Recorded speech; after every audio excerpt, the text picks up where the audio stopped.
Tiga inyo rin or tiga inyo or foreigner? Dito sa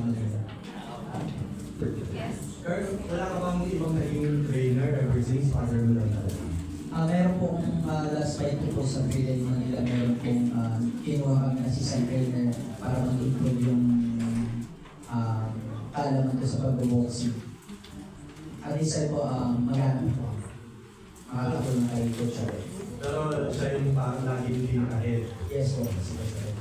Nakikita mo ba sa sarili mo na darating yung panahon hindi na father mo mag-handle sa corner mo?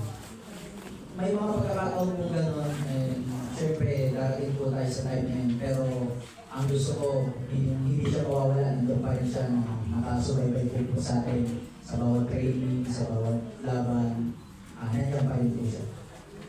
Kasi meron naman pong coaches na hindi niya alam, meron naman po yung coaches na may kaalaman.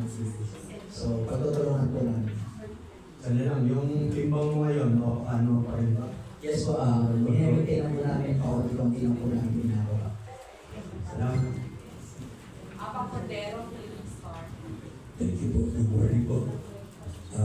Curious lang ako, Carl, and sa father na with the skills and lahat, 27-0, bakit po hindi kayo na papasok sa Philippine National Team? Amateur. Naman po kasi, nag-apply na po kami dito. Kaso mukhang hindi po yata gusto sa amin, kaya direct ang na po kami. Kaya di na po namin pinalikan po ulit yan. Kaya alam, naman kami sa professional, kami awang po na Diyos, tuloy-tuloy naman po, panalo. Kaya po. And kay Carl, anyway, ngayon, open na. Even professionals, kahit si Yubin, professional na, nakalagong pa sa SEA Games. Ngayon, open yan. Open din ba sa iyo ang possibility?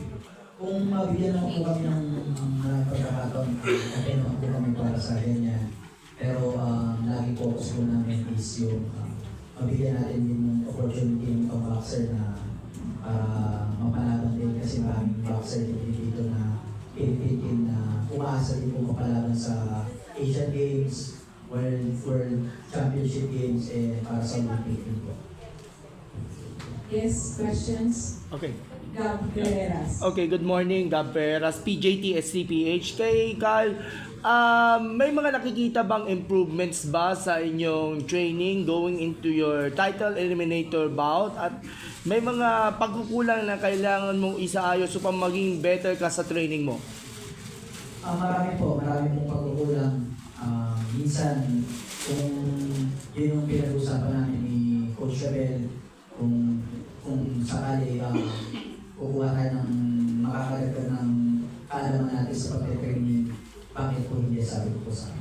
Okay, nabanggit mo doon sa isang Facebook post na nagka-problema yata doon sa visa. So, kamusta naman yung process natin para karoon ka ulit ng US visa para payagan ka ulit na lumaban abroad? Yun sa US visa po, what's the latest doon sa inyong process, sa inyong US visa na nagkaroon ng expiration? Sa akin, inaayos na po, and ang inaantay lang po sa kanya yung interview sa embassy. Kaso nga lang po, nagka-problema ulit pumunta ng US Embassy. Sarado po yung US Embassy dahil nga sa kasalukuyang kira po natin ngayon. Okay. Lastly, of course, naniniwala yan with the outstanding support of your friends and family. At okay lang kung i-mention ko na rin, yung mga kapatid natin sa Iglesia ni Cristo at si Ka Eduardo, all out support sa yung upcoming fights at sa mga susunod pang laban para at least magtuloy-tuloy nga ang progress ng inyong boxing career. Salamat.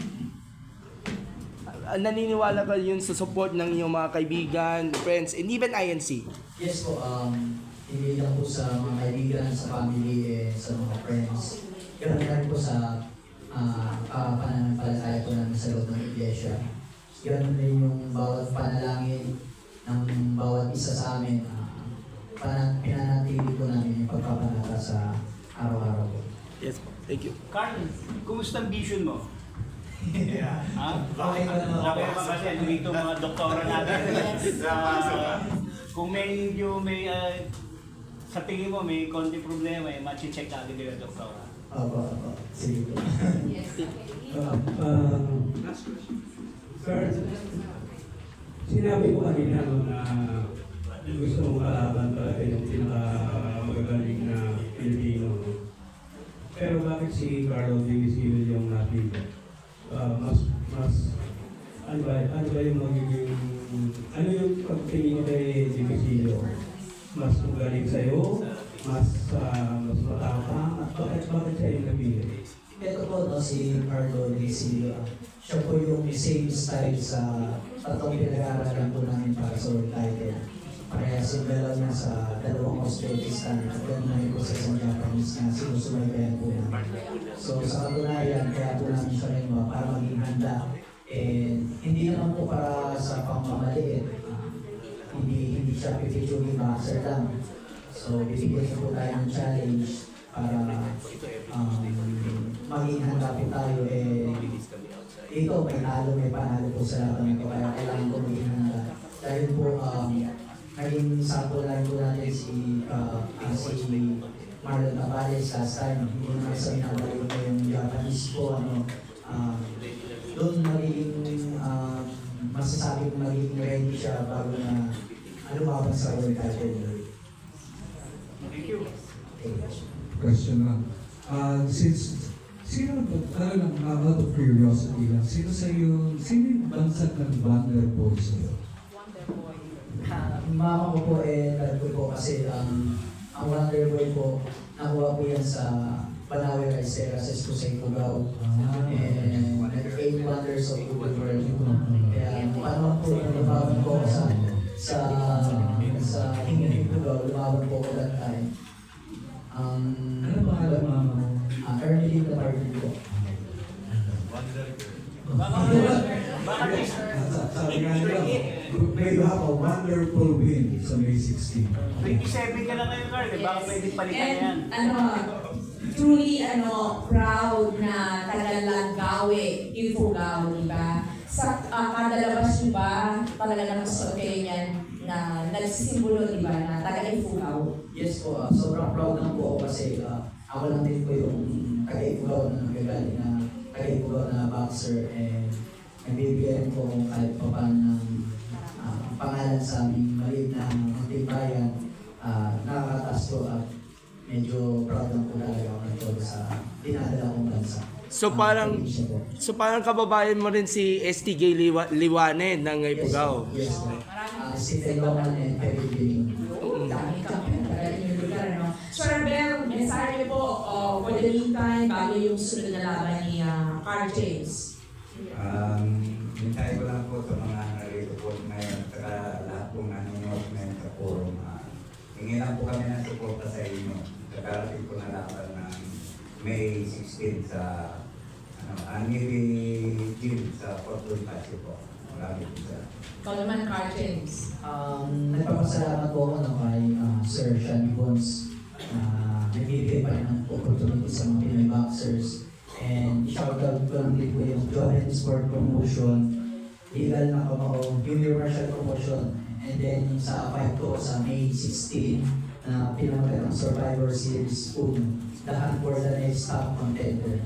Maraming salamat sa kanila para matuto itong fight na to and makatulong po sa mga manonood makapagbigay ng saya ko sa kanila.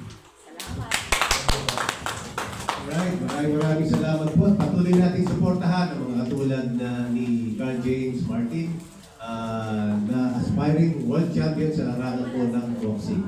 This has been your PSA Sports Forum. Maraming salamat po. Until next time.